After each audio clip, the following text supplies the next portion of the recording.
IVM. Long ago, three young men decided to form an alliance and get into a future. The three men were Amar Akbar Anthony, and the film, of course, was beautiful.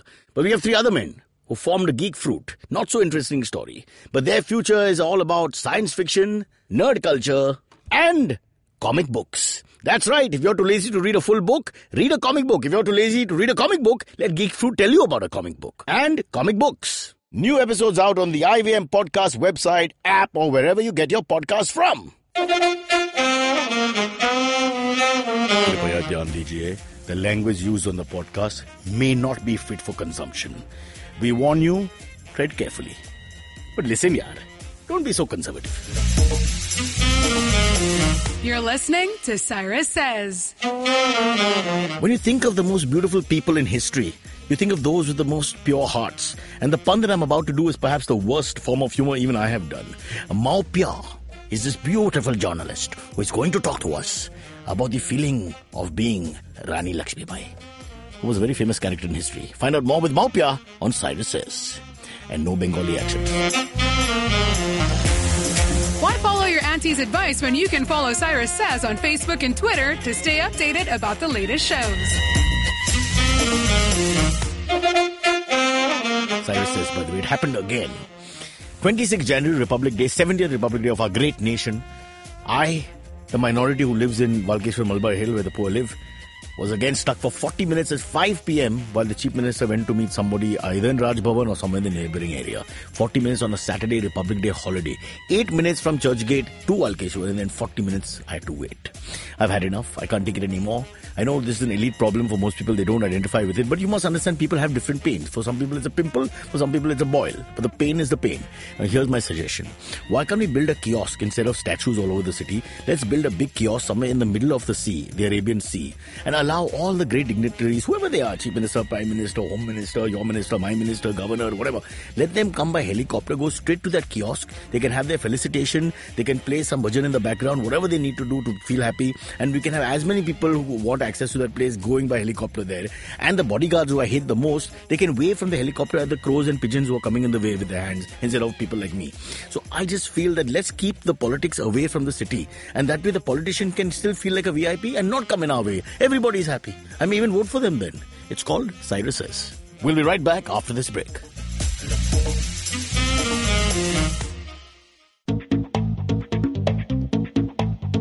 Advertising is dead. Yep, you heard me right. Advertising is dead.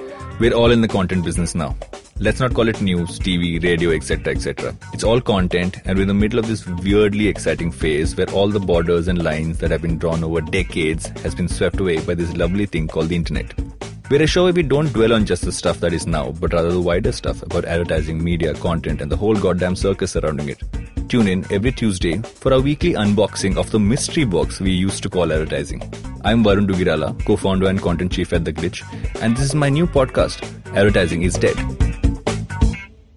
All right, and my guest today on Cyrus Says is Moupia Basu. Let me get the name correct first. It's Basu, I know. But Moupia, how do you pronounce it?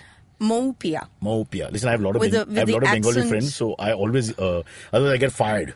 Over the years, if you grow up with Bengalis, you get fired a lot. You know, hey, shopper na, you idiot. Okay, all right. But it's relatively simpler than most Bengali Yeah, names. there's no sh and no O and O. O for apple, B for victory. That alphabet, my good friend Rahul Bose never stops doing the same gag. So let's get the name first. Moupia. Moupia. So it's almost like two syllables.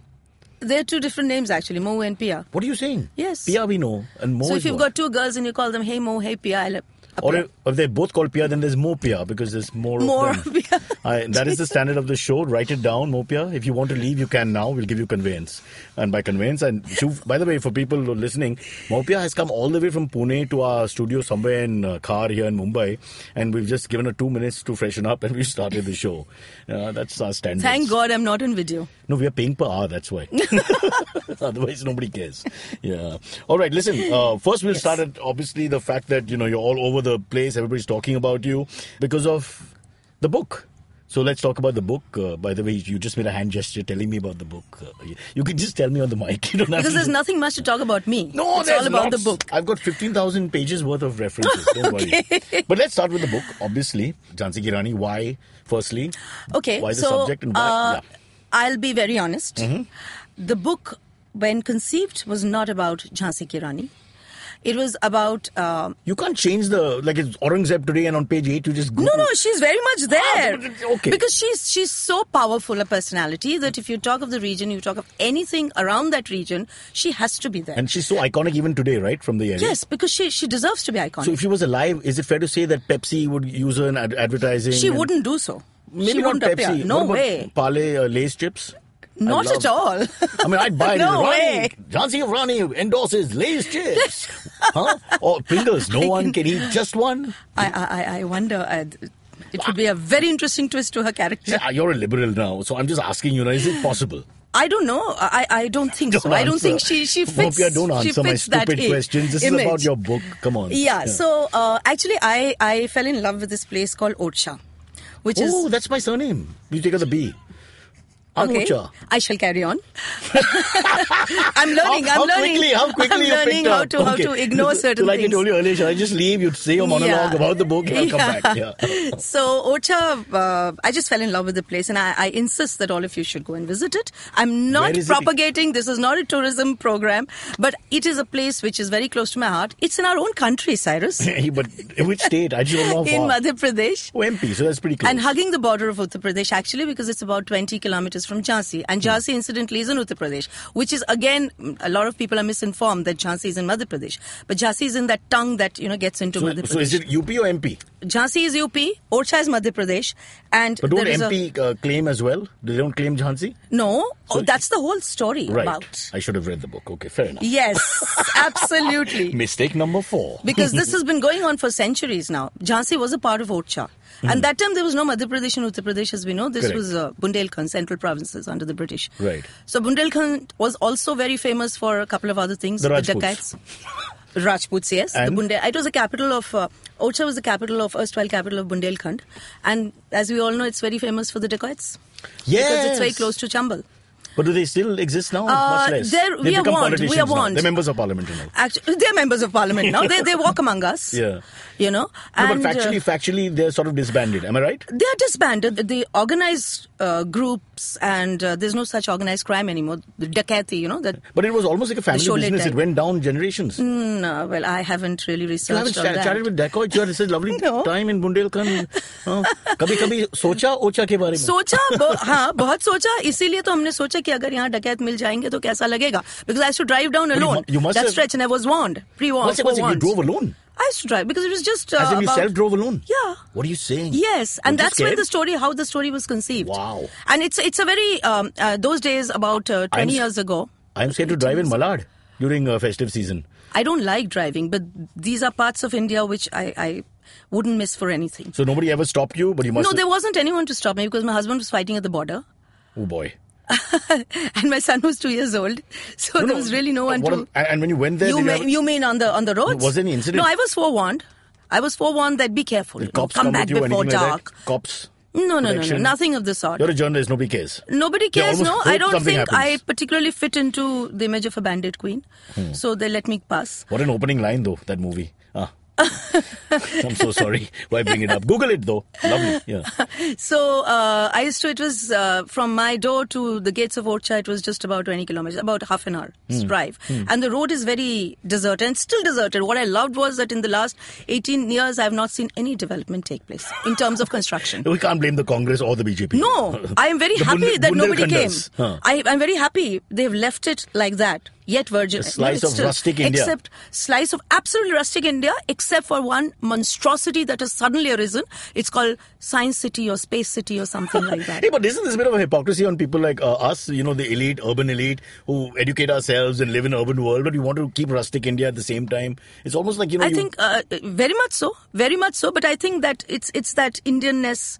Or do you appreciate it only after you've been educated enough to understand that you're letting go of all that? The real India, so to say. Actually, the real India I came to know only once I married an army officer. And this is on a more serious note. And I travel because I am a thoroughbred Delhiite. And Delhiites don't think there's a world beyond Delhi. Rightly so.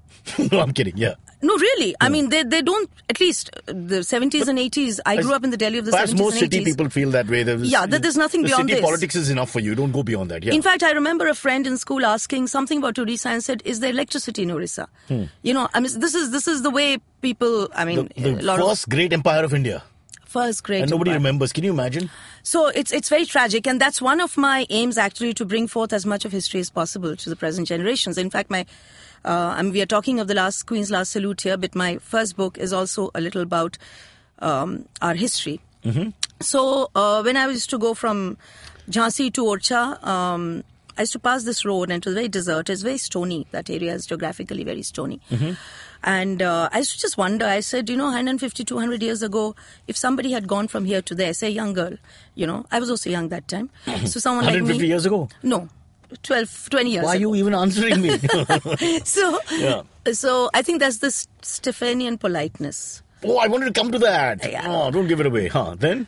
So 150 years ago, it would have been impossible. A road completely untravelable? Yeah, and there were no cars, of course, and they must have gone on horseback, and suppose a girl from And Jhansi. it's remained the same, the terrain. Absolutely. Wow. I love those feelings. Terrains don't normally change, unless the course of the river changes. Once you urbanize a little bit here and there, things happen. Like Panipat apparently has moved a bit. It's not exactly where it was. And so has, in the eastern side of our country, the Brahmaputra's course has changed several times. Yeah. So it does, but I don't think this place has... I mean, nothing has happened. Not in the 20 years that I have seen. Mm-hmm. And what I've seen, images and all, and read about Bundelkhand 150 years ago is probably the same. Mm-hmm. So I was wondering if someone from Jhansi fell in love with someone from Orcha, and they were like sworn enemies. Sworn enemies. Because Jhansi As most neighbors are. As most neighbors are. And Jhansi was a part of Orcha actually at that time. So Orcha always... So it would switch from here to there. Yeah. So how would it have been? I mean, it's like two warring families, like the very famous Romeo and Juliet types. Yeah. Absolutely. God, we think alike. And I'm Xavier's in your Stephanian, and you're much above me. Saint Stephen! Really? The Zavarians won't... Do you call them Zavarians? I don't know. I just call... I don't think they will... This will go down very well with them. Mumbai English is the worst. Xavierite. Xavierite. Nobody else says that outside Mumbai for some reason. Like we say Puneite. I don't know whether I'm a Punekar or a Puneite. It should be Punekar if you go Marathi-ish. Marathi-ish, yeah. But for some reason, Puneite. I don't know why that happens. Maybe you can answer. You're the education. Actually, I don't know, because I really don't know where I belong. I mean, in fact, I wrote. Then you're I wrote a true once. Indian. You're a true Indian. I wrote once because my roots are in Dhaka. I am basically erstwhile. So ancestors come from there. Yeah, both sides, mother, fathers, both sides. mothers, both sides, fathers. I'm a true. So which fish do you like? No, Hilsa. You ask a Bangal what fish she likes. Obviously, she'll say Hilsa. But honestly, I'm not too care. I don't care much for Hilsa. Oh. And besides, it's too expensive to afford. It's on an average, any average. I mean, if you want to pick up from the friendly neighborhood fish market, about 1,000 in Pune, about 1,000. What are you saying? Bucks a kilo. For one? A kilo. A kilo means how many fish will you get? Do you know how big a hilsa is? It's not very big. You don't count hilsas. Huh.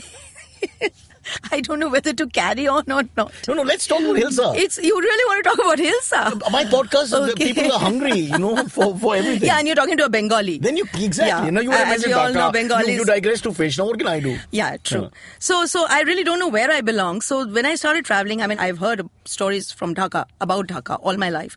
Then my father grew up in Jharkhand. Wow. Yeah, in Giridih and Hazaribagh. Not Jamshedpur. It wasn't there. Not Jamshedpur. Tata Nagar.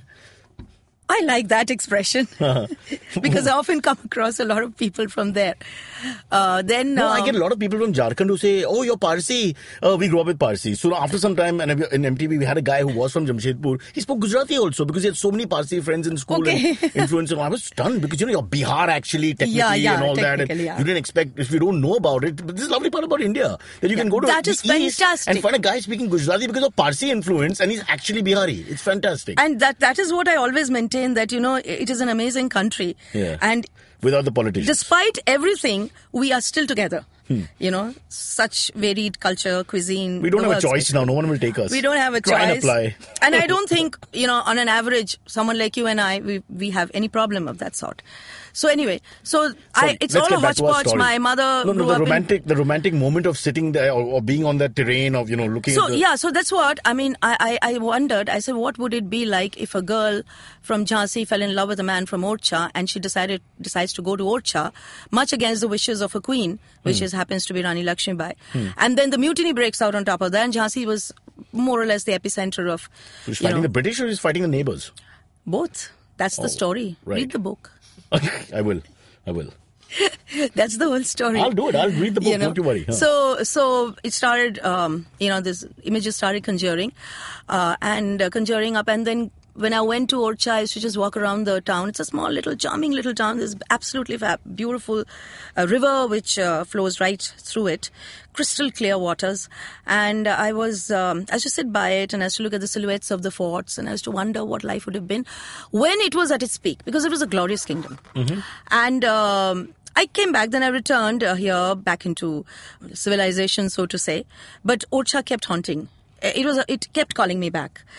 So I went back there several times. And then one fine day, about 7-8 years ago, I started writing the story about this fictional girl going to Orcha on a mission to find her love and, the works, basically. A very Mills and Boons kind of a story to begin with. But as a young girl, Rani of Jhansi was not your go-to figure or something? I thought maybe... No, that's a very interesting... In fact, I was telling someone else the other day, Idols? I don't think any of us... No, not at all.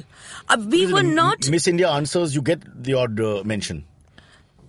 I've been privy to that. Well, I don't know. I mean, the same ideally, five yes, female she role should have models been. which are thrown up sometimes. No, but I really didn't know much about her. What we were taught and what we were... There was passing mention. She fought... She's a female leader. The first revolt of... in fact, somebody even objected to the word revolt the other day. So why do you call it the first... It was independence. Of course, it was the first war of independence. But from the British perspective, it was a revolt. Yeah. So we knew that she fought in that very bravely. Kumbh ladi mardani, wo to Jhansi wali Rani thi. And she fought herself, right? Totally, completely. She actually rode a horse with a sword in hand. But that's what that's what kings right? and queens did those days. Unlike now, they were always the forefront of the battles, right there, on the battle lines. And my ancestor Alexander or Xandros was right flank front always. All of them, Never all behind. the kings, even the Mughals. Yeah. They Cyrus all... the Great was front. Yeah, and so anyway, Genghis was not front. Genghis never fought in the front. The vanguard was always somebody else. Always somebody else. Yeah. But let's get back to Rani. So can I call her Rani? So I don't get in trouble with any right. Yeah, definitely. But I really didn't know much about her. And I knew that she died, and the great martyr and symbolic. Was there a sense of Indianness? But can I ask you? This is the tough question. Would you say that there was a sense of Indianness for leaders like Lakshmibai, Rani, in the sense that did they feel that sense that this is a foreigner and we're Indian, or was it just about their native place, that area? Actually. At that point, there was no concept of the nation state. That's what I'm... Yeah. So they were actually fighting to defend their own territories, own kingdoms. Yeah. Absolutely. But what happened was the British massacred, and destroyed our country to a large extent, economically, politically, in every way, all across the country. So after a point, all the kingdoms started getting together and they were viewed as the common enemy. I mean, so there was a genuine hatred and anger. There was a genuine hatred. Anger was a better word towards the British. Because they were draining our resources. There were a lot of atrocities. What the British are feeling towards Europe now with Brexit. Yes. Very, very similar. But at that point, so to say, I mean, they were fighting for the individual kingdoms. But after a point, they were seen as the common enemy because they were troubling everybody. So then they joined hands, like initially it was just my Jhansi or my Kanpur or my Awadh. Then slowly they all joined hands, and that's when when the revolt broke in Meerut, when the mutiny broke in Meerut, then they started sending their messengers and all in those chapatis, those famous. So they were coordinated.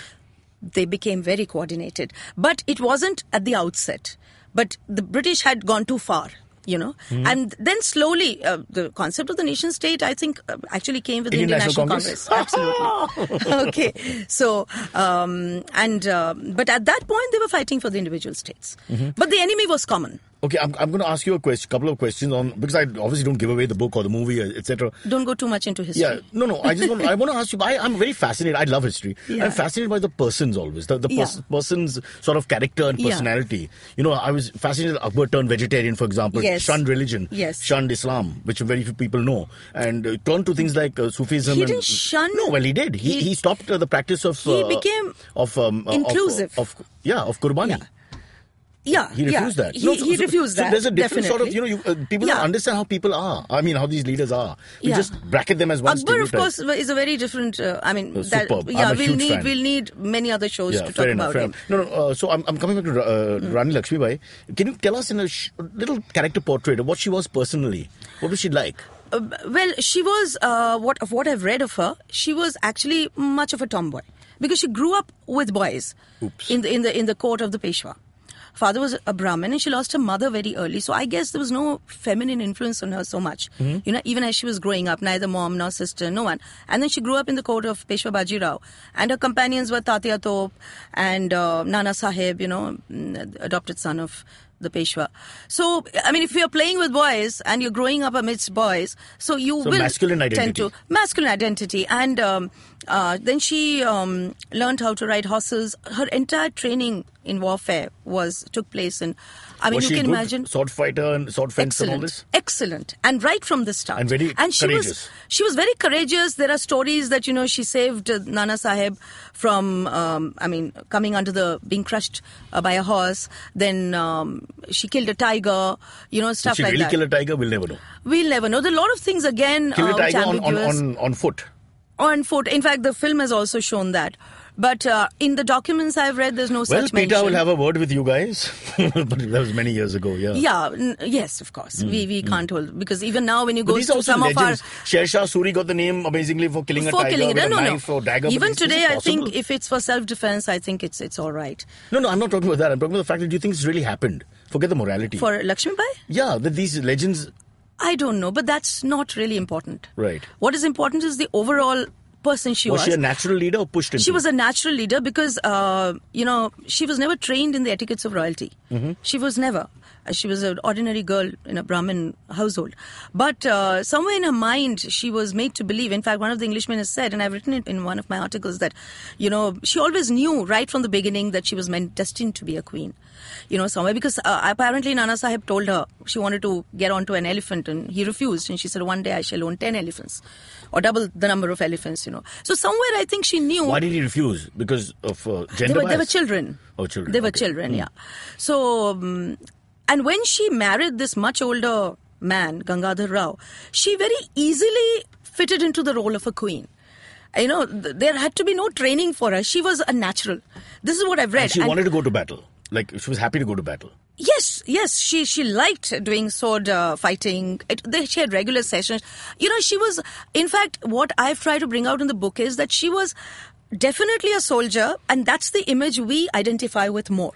Mm-hmm. But she was also very much a woman. She was a wonderful mom, wonderful mother, even to her adopted son.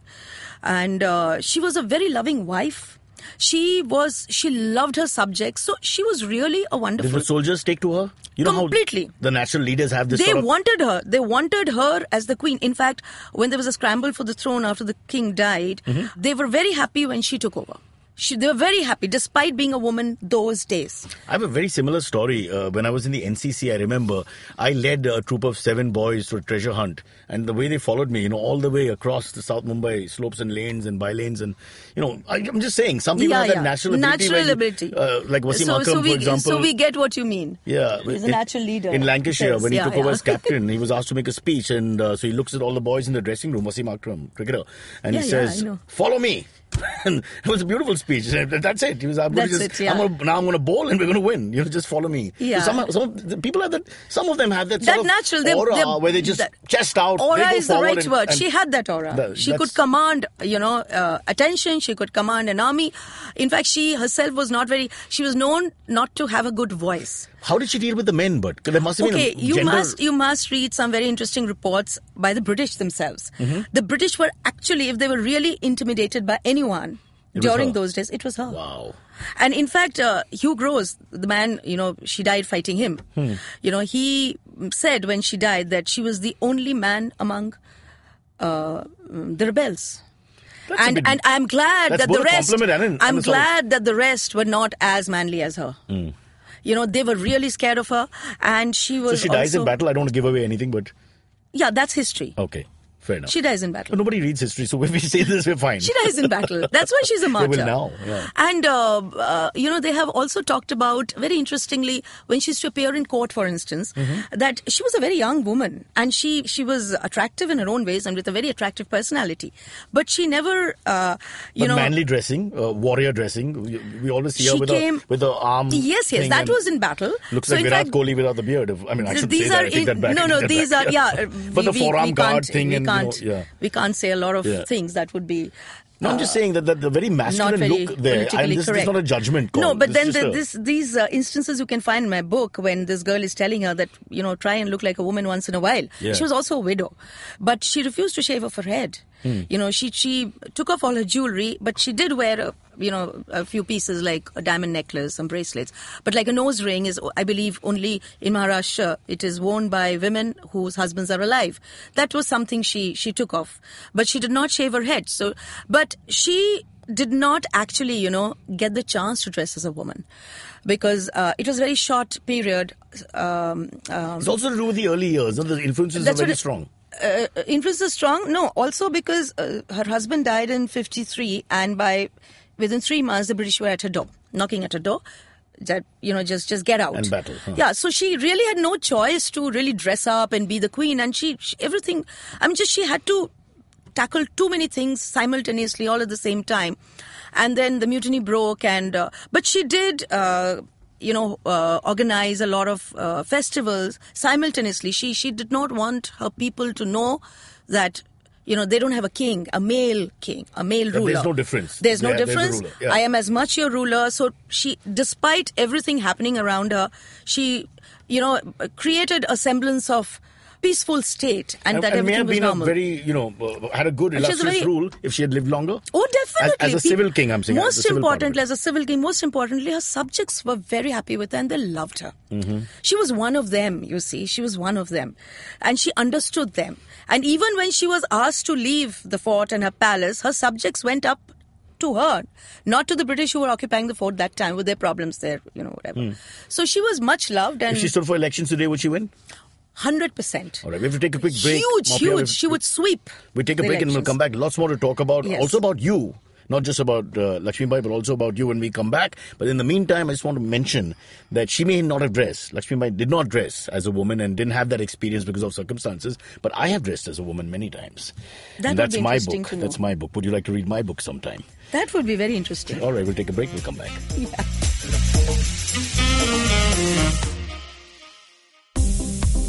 Who said healthy food is boring? Who said raw veggies is just salads? Who said eating fats makes you fat? Look forward to my recommendations on healthy food and exercise hacks on the Kinetic Living podcast with me, Coach Urmi, every Wednesday on the IVM app, website, and anywhere you get your podcast from. Back here, unfortunately, my producer has corrected me 7 times for reasons I can't understand. But, Indian males can't take criticism, so I'll need 5 minutes to get over this.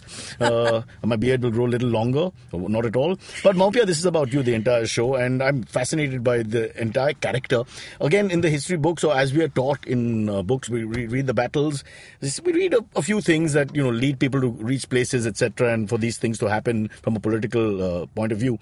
However, we don't really get to know too much about the individuals and other individuals who make a very important sort of circle, of that entire era.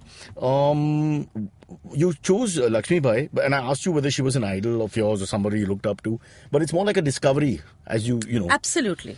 As I went along. Were you more fascinated with the characters? You researched it more?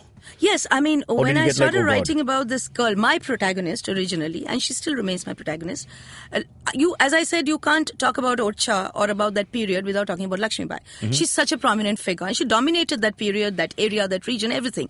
So when I started my research on her, and I read a lot about her, both in books written by the British as well as the Indians. Indian historians and British historians who wrote about her, to British get a balanced historians viewpoint at that time. like Sleeman, you must have watched Thugs of Hindustan? Yes, I watched they made a mess of 15 it. minutes. And I've written a very tongue-in-cheek criticism of it on my own post of a Facebook timeline. But somebody said you should make it public. And my husband just asked me, what's happening? I mean, I know stuff was happening, but I really don't know what was happening. So Sleeman, they have transported him 80 years. 80 years Yeah. back. Hmm. And when Sleeman was Which in was okay action... in the Manmohan Desai era, but now you'd expect... That's okay, yeah. Exactly. And exactly. And the Governor General at that time was Auckland, Sleeman's time. They've made this Lord Clive. I mean, and I didn't know Lord Clive had gone up in flames along with Ravan's effigy on the Shera. And many battles of Plassey happened in between. Many battles. Just take your pick, yeah. So, I was very... so I'm very apprehensive about historical fiction in Bollywood, honestly. Mostly they make a mess of it, but there have been one or two deviations, like Ashutosh Gowarikar's Jodha Akbar was pretty much okay, though he decided that he's going to keep it very focused. Akbar seemed to be monogamous, strangely, in the film. Okay. Never mind What, 900 concubines? Never mind his, and batting? I've read about With all his virtues, he did have that one thing going for him. So wonderful. Yeah. And if you have Aishwarya Rai, I guess, as your prime... He was also a rather large man chief from all consort, accounts. then he wouldn't really go into the other rooms in the harem. Oh, wow. I'm glad you're saying all this. So if I said that case after case, I think. Yeah. Anyway, so no, I'm just saying, so I'm a little apprehensive about how they show. So I have liberally sourced from William Henry Sleeman's book, which he wrote in 1842 for my book.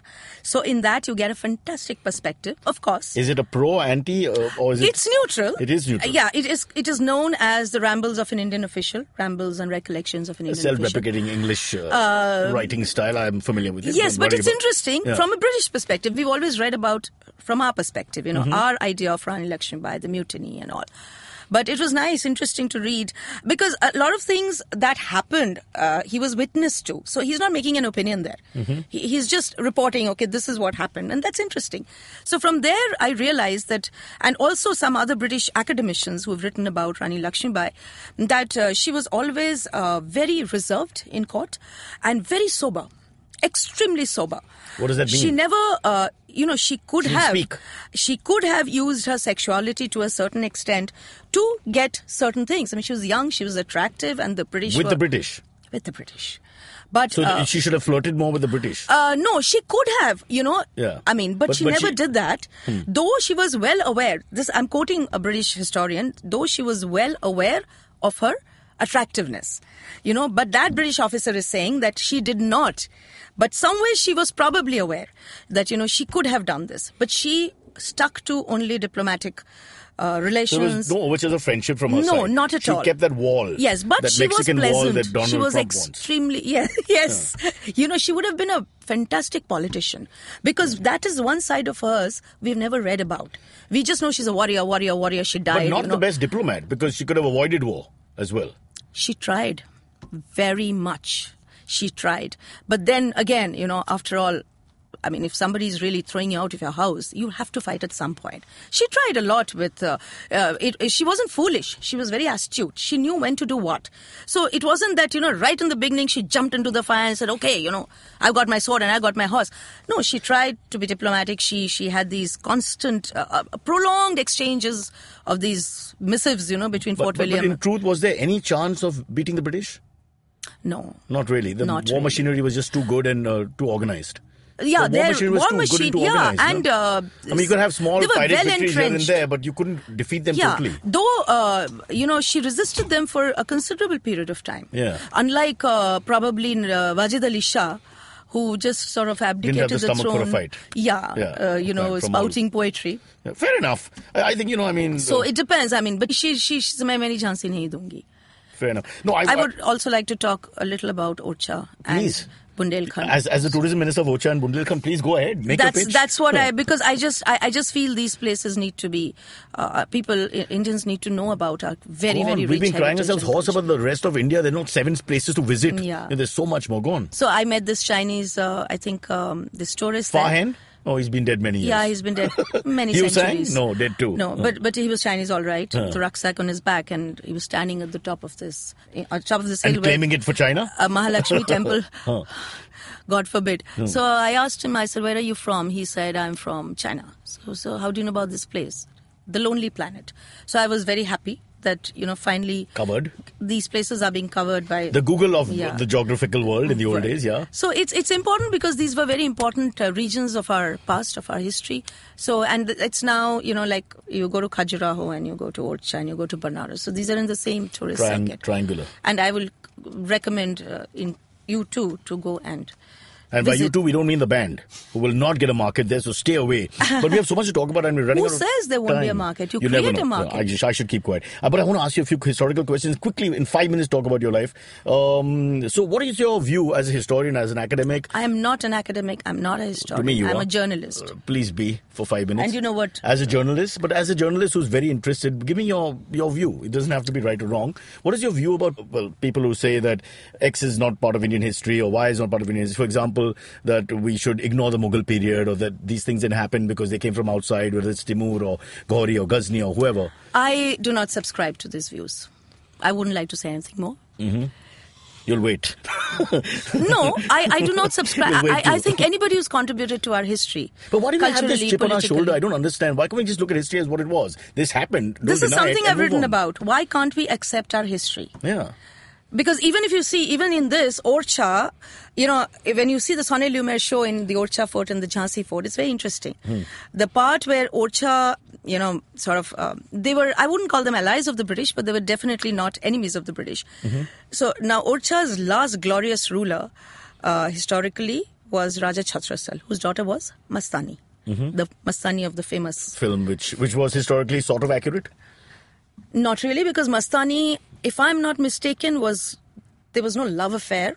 She was just an escort. She was consort, whatever the word is. No. She was handed over by her father along with Jhansi to the Peshwa as a thanksgiving gesture. Because the Peshwas, the Marathas, helped them win against the Mughal Subedar that time. My father gave me a cap. Just thinking, different fathers, different things. Yeah. Go on. Sorry. Let's not break the train of thought. Yeah. Okay, so I feel that anybody who contributes to our country and assimilates, becomes a part of our culture, is an Indian. Yeah, and you're talking about 500 years. You can't just remove 500 years. You can't. And you can't bracket one king with the other. And I don't care what they're history very Pakistan different. is showing or Bangladesh is showing. It's not, I am supposedly from Bangladesh. Yeah. But I don't know. I am an Indian. Yeah. It makes no difference to me. I am here. As I said, I have no sense of belonging, but I belong everywhere in India. So anybody who has contributed to our country and have made themselves a part of our country, the Mughals did that. They intermarried, they built an empire here in India and they stayed on. Unlike the British who came... Well, a lot of the latter Mughals have Rajput blood as well. You said look at the genesis. Yes, from Akbar's wife onwards. Yeah. Absolutely. That's what I'm saying. So as long as they have... And if you take away those 500 years of history, not 500, a little more, taking from the Sultanate onwards, even before that, then you'll have to take away a lot of... heritage and a lot of architecture from our country. Alexander, there's so many other people who've come. The Kushans have come. Everybody's come from outside. People like Alexander and all.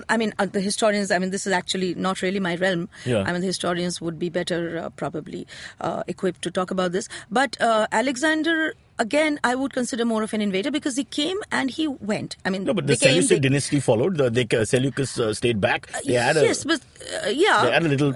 Fair enough. It didn't leave a long-lasting impression. Exactly. But there was an attempt.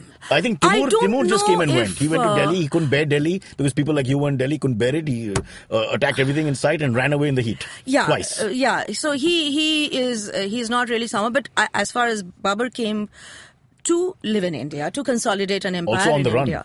Also on the run. Yeah. And then, of course, his sons. And I think it was Akbar truly who really made India his home. One quick question. Sorry, we're running out of time.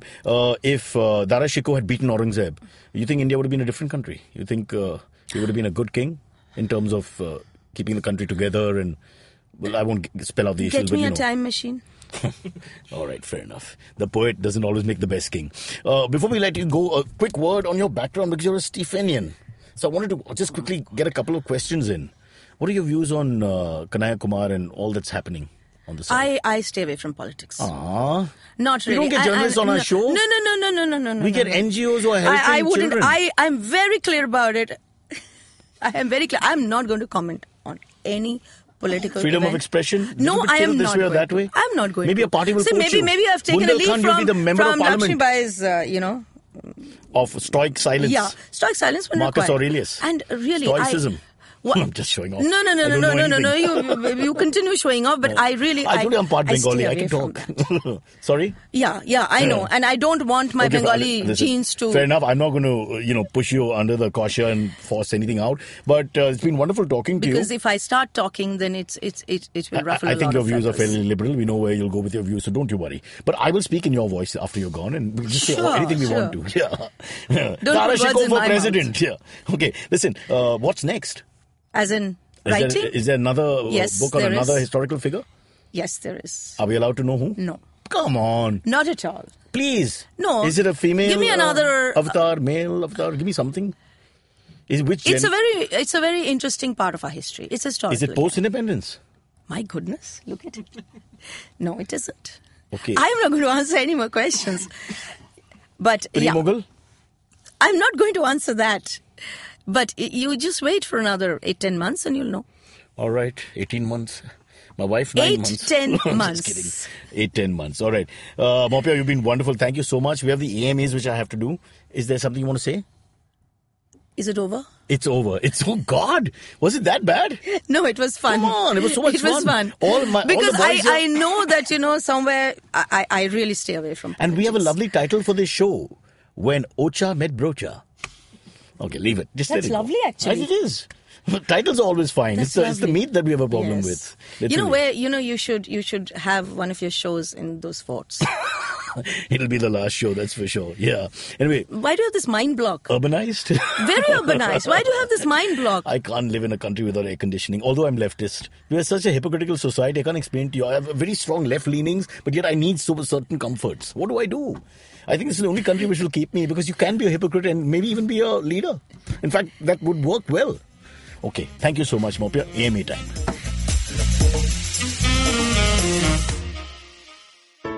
Hello, it's been another great week on IVM Podcast. If you aren't following us on social media, please make sure you do. We're IVM Podcast on Twitter, Facebook, and Instagram. We've been running this thing for the last few weeks, and we're going to keep doing it. If you're listening to an interesting show that you're enjoying, pause it, take a screenshot, tag us on your Instagram story, and drop us a comment, and we will post that to our own Instagram story. So I want to tell you about a new show that we're launching. It's called Ganatantra. It is hosted by Saryu Natarajan and Alok Prasanna Kumar. They discuss how politics goes beyond intrigue in elections and its implications in everyday life. I think you'll really enjoy that. Also, starting on the 4th of February, we're launching a new show with Ambi Parmeshwaran. It's called the Sponge Podcast. He talks about all the invaluable lessons he learned from his 40 years of experience in advertising. Speaking of Ambi, he's also on the Filter Coffee Podcast with Karthik Nagarajan this week. They discuss the importance of data in advertising. It's a really, really insightful conversation, which I think you would enjoy. On the Scene and the Unseen, Amit talks to the legendary Tyler Cowen, writer of the renowned blog Marginal Revolution. They talk about his book Stubborn Attachments and Moral Philosophy.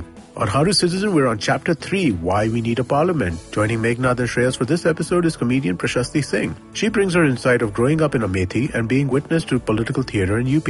On the season finale of Echoes of India, we take a roller coaster ride through 600 years of Indian history and get a brief summary of the Gupta Empire. Look out for season 2 coming soon. This has been a great season of that show. If you haven't checked it out, you should check it out from the start. Now you can binge it. Here's what's in store for you on our regional language shows. On the Hindi film show Cinemaya, director Paromita Vora joins Swati to talk about her documentaries, her directorial decisions, and the politics behind camera. On our Marathi podcast Golgappa, Trupti is joined by actress Gitanjali Kulkarni. They talk about the charm of theatre and Gitanjali's NGO initiatives. And with that, let's get you back to your show. If you have any questions for Cyrus, write to us on Facebook, Twitter, or Instagram. Or you can send an email to whatcyrussays@gmail.com. In the words of Bombay Viking, wo chali. Moupia ji is gone. But when I say gone, I mean just gone from the studio. She'll be back with big things. And by big things, I mean books and stories and plays and movies and things like that. In the meantime, EMA with Amit Doshi, and our anchor for today is our producer. Abbas. Abbas. Yes. Stand-up comedian and soon to be the highest paid comedian in Warsaw. I don't live in Warsaw. I'm giving you a chance to build a career in a separate area, and you just shoot me down. Probably the highest paid comedian in Baikala. Baikala, yeah, for sure. Baikala's got some big guys. Ashok Bankar. Very not a funny. comedian, no? No, but actually, Very yes. funny, but not a comedian. Yes, but sometimes intent is not the comedy. No? How can we marry comedy and intent? Why this is too Fair much. enough, okay. We're putting pressure on Ashok us. Lanka's moved, no? Where's Canada or something? He right? moved I think he moved to California. Yeah. Yeah. Where the banking industry is a little better. Unnecessary. Shouldn't even do that. Stupid, really. Let's go. Okay, so first question comes from Rusbe Palsetia. Rusbe Parsi hai.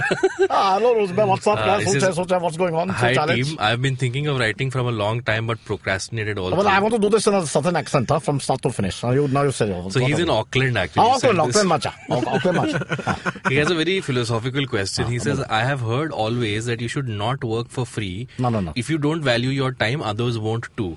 I became an RJ here at an Indian radio station and I put a lot of voluntary hours. My God, this is only a Parsi can give me such a long question. We only reached the main crux of the matter yet. The hard work is definitely paying off in the sense I am being loved by a lot of listeners here. But the money The whole isn't... country is 3.5 million. How many listeners will you have on this bloody Indian channel? But the money isn't flowing yet. I enjoy the work. I'm passionate about it too and kind of good at it. But I never ask for money because I feel if I deserve it, I will get it. But then they say if you don't ask, you don't get. What would you do? Ask for what you deserve or leave it and continue? Amit, why don't you take this? I also don't have to put any money. So I'm doing this job for how many years? Where's the money? This is a very difficult question to answer. I'm going to put away my accent because, I've lost interest in playing this character. Rusbe, I don't know, this philosophical question that you asked for can be answered both ways. Because in one way, sometimes money should not be the definition for anything in life. Right. If you look at so-called purity of thought, etc., etc. I'm just trying to take all the Vedas and all the philosophers and put them all in one sentence to save everybody time of Googling. And on the other hand, what he says is also justified, which is if you don't value yourself by putting a number to yourself, because that's the modern world, then how do you explain it? So both ways it works. So as a politician, my answer is black and white, yes and no, up and down. There's no easy answer over here. Specifics matter, right? I mean, if you are working, he's working on a Indian radio station in New Zealand, right? So New Zealand has how many Indian people in the first place? On top of that, so what is the audience of the radio station? Out of So how much 3.5 money million, is there? that's it.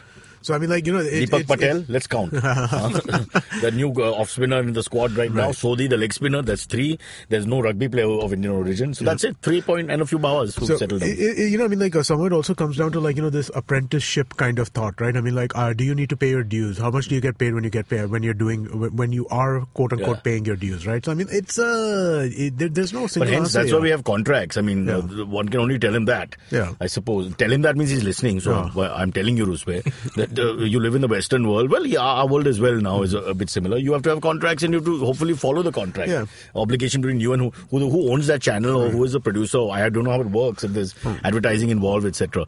But the fact is, it's an Indian channel and we always work in mysterious ways. But he says that he's being loved by the Indian community there, so then he make some money out of it? Is the radio just... station I think he should. monetizing on his behalf without him monetizing correspondingly? If that is the case, then he absolutely should. I think he should. It's New Zealand. It's a capitalist society by and large. So I don't know why he isn't, honestly. Right. He may not make a lot of money because it depends on the market of, as Amit said, the 500 Indians, 80 who love you, 40 who listen, 20 can't hear, whatever. Yeah. So you got to put all that together as a market and say this is the market, so hence you'll get so much money. But If the radio station is getting paid and he's not, then it's completely unfair. But if it is a lot of Indian shows, and again, I know a little bit about the US, not so much about New Zealand, right? they're the same. No, but you don't get paid, one island right? away. So like my cousins' in-laws, they're the Dang family. Basically, they for about 35 years ran a radio channel, or rather a radio show from Boston, which they would put on, then put out to all these different kinds of radio stations which would play Indian stuff, right? And originally they did not make any money at all. It was just a pure hobby passion project. Then as time went on and they became more and more popular and other stations were starting to pull their content, they started to make a little bit of money, but it's still not enough to really make a huge dent. So I mean, I don't know. I mean, it is there's no Well, I think he should get paid. I think he should figure it out in one way or the other, because obviously he won't ask us this question unless he deeply wants to get paid in some way or the other. Why ask the question? Say, I'm just doing this job for whatever. It's like I'm doing work for animal welfare or children welfare or for AIDS awareness, and you don't think of it as money. If he feels like he's being taken advantage of, then he should make sure that he is not being taken advantage of. If he feels like this is something that is community building and that he wants to participate in just from that perspective, I think that also is a valid choice. Or they can pay him in kind. Which is What how? is what? Many Sheep. different things. You can learn New Zealand, the Maori folk dances and things like that. Citizenship is always something Indians desire. a canoe, so you can go to Australia if the economy goes south. Fair enough. And they are down under in a sense. There's a part B in the question for you. Amit. Are you out of your mind, man? For Amit. Okay. How easy is it to monetize podcasts? Not at all. It's very difficult. We're looking for sponsors. Sponsors, please come and talk to us. We don't mind New Zealand sponsors. Huh? Yeah. We'll sell their water here. We have been without telling them, so now we can give them credit. No, it's not easy from two perspectives, right? It's not a pure technology problem. It's also how do you insert good kind of ad content into podcasts? You don't want... You're almost creating a market, in a sense. You're also. creating a market, but also the kind of ad that you create, right? A podcast ad generally in most other places is a very crafted, very personalized ad, right? So it's not like I can create an ad and then just keep playing it 600 times. Yeah. You have to kind of... Every ad is separate. Everything is... For example, how we promote IVM podcast. We're saying it so many times. Yes. Like IVM podcast. IVM podcast. I mentioned IVM podcast. I just didn't want to... Did you know our new app is out right now? What's it about? Our new app is it's the IVM podcast app. Is that what it's called? Yeah, it's called the IVM podcast app. As simple as? As IVM podcast What app. are you saying? Yeah, man. It's You're the saying? IVM podcast. There you go. All right, the next one comes from Ajinkya Sharma. So this is how far back our fans go to listen. This is Rohit Sharma and Ajinkya Rahane had a child. This will be the name. He says, hi guys, I was listening to episode 56 of Cyrus Says Ab tak chapan. with Amit and May, and you were discussing the black representation at the Oscars. I That read was what year? 3 years back or something. now that Black Panther and They moved from black bashing to homo bashing in the present one. It's just gone on. Yeah. now that Black Panther and Black Klansman both have been nominated for the Best Picture Oscars, what do you think? Do you equate this with appeasement? Not at Oh, all. wow. This guy's talk about oops. Ouchie. Speak your mind, podcasters. Yeah. Amit, take it. Go ahead. I'm breathing here. I don't think of it as appeasement at all. I think of it as a reaction to the fact that over the last few years, there's been a distinct dearth of black representation at the Oscars. No, dearth, or are they being suppressed in terms of their entertainment, or people of color's entertainment not being shown or given the wide space of people of white backgrounds? It's a complicated answer, right? I mean, like Should we have the Mandal Commission? Well, no. Should we have reservations? That's exactly it, right? Is there something called upliftment of certain communities? Are these proactive or are these retroactive things that you need to look at? Right? That is the question, right? Now, I mean, like... I like the way we answer by questioning. This is the best way to do it. Yeah, but it's a tough... the answers are not that simple, right? I mean, like, Well, it's a much more robust world in terms of color representation than it was 40 years ago. And there's definitely more options. Mm-hmm. There's more choice. Sometimes there's bigger budgets, which play a big role in it does. No matter what they tell about how great the story is. Yeah, at the end of the day, many of the publicity and just the size of the spectacle that it reaches different people, so you know about it. You can't just make a movie and say the story was great. I've made some great movies story-wise. Nobody's seen them. No, both these films, Black Klansman and Black... So I guess that's okay. Both these films are very good films, and they were about the fact that blacks no one's saying they're not represented. very good films. His point is, Black Panther had nothing to do with black representation. It was a good movie with a lot of black Black people. Panther It was about this country which hasn't been there was a represented. metaphor. There was a metaphor. Yeah, there was a metaphor. There was a metaphor. So I think you guys are stretching it. I think you're stretching that. Amit, there was a metaphorical... And the villain's whole perspective. There was an anti-colonial metaphor to it, but it was not about representation of blacks in Hollywood. No. There was about suppression and oppressed people. There was very clearly the metaphor was there. So if you want to, you can add and make black into white and white into black. I mixed my metaphors. I apologize. But we have to wrap it up here. So let's not fight. But the point is, the only question you're asking is the quality of what we're talking about, the product. Forget black, white, and green. Right. Is the quality of the product good enough to be the best in the business? Yes. Or are you uplifting a product and saying, now I'll give you 20%, so you are now equal to the best in the business, and then you win? No. In which case, is that the right thing to do or not? I don't think that's what's happening at all, right? I mean, like all of these movies, whether it's Black Klansman, Black Panther, or even The Green Book, right? All of these movies are, without a doubt, excellent movies, right? So I mean, let's say if it was an Olympic final, you would put, these guys would be the finalists. I would as think well so. as others. I would and think then that's all I'm saying. Yeah. So then when you have your top 10, if you make the top 10 or 20, whatever the yardstick is, then whoever wins from there, that's fine. I think what happens is that once you get beyond, once you're at that kind of, the difference between 5 and 6, or 6 and 7, or 5 and 8, or 5 and 10 is not going to be that big. Absolutely. That you cannot make a cogent argument one way or the other. That is very relative. I have no problem with that. My only point is, shouldn't look out. It's come out of left field completely, and you see these 9 fillies running a race, and wow, they're all fast, and you have this one Ghoda coming, and he's all with 3 legs, and it's clearly because when that happens, people resent it. Yeah.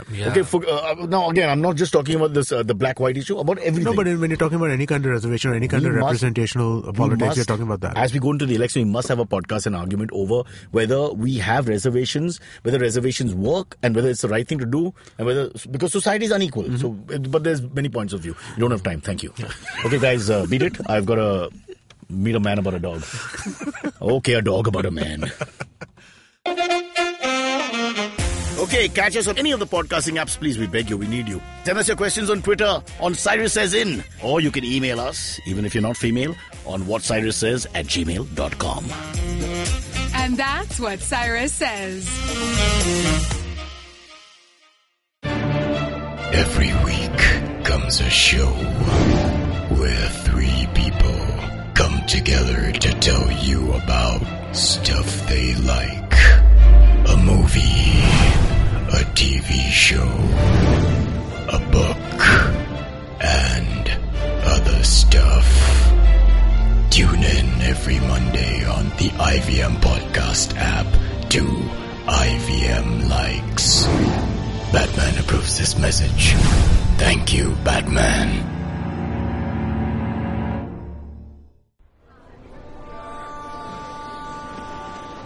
Did I just catch you on your way to work? Or did you end up pulling an all-nighter? Let me guess. You have a packed schedule for the day, the week, and probably the month and the year. That's a lot for your mind to handle, don't you think? This buzzing chaos also brings tons of negative thoughts. Am I right? Try spinning that bottle in a positive direction with me, Chetna, on the Positively Unlimited podcast, every Monday on IBM Podcasts. It's time to change your life one alphabet at a time.